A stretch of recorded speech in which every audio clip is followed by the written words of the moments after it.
Magandang gamot sa pigsa, pimples at sugat.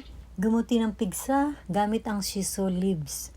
Kung may pigsa ka, kailangan din in and out ang gamutan.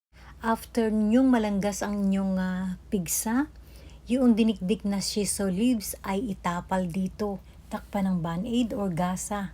Kailangan sa umaga at saka sa hapon nyo gagawin ito para 2 times nyong didikitan ng shiso leaves. Maglaga ng shiso leaves at ito yung pinakatubig mo sa buong maghapon.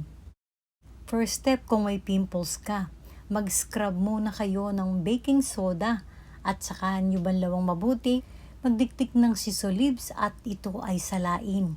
Kuhanin yung katas at ipahid sa tagyawat. At siyempre, kung gusto mo talagang matanggal yung namamagamong pimples, ay uminom ka na rin ng tsaa gamit ang nilagang shiso leaves.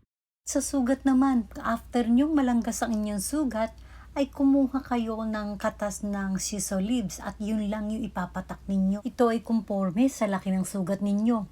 Kung talagang malaking malaki naman ang sugat, ay pwede nyo na tong dikdikin ng talagang halos durog na durog at yun muna ang inyong ilalagay. Ang mahirap kasi dito sa may dahon, kapag itong sugat mo ay matutuyo na, didikit yan sa iyong sugat. So mahihirapan pa kayong maglanggas, magiging sugat uli.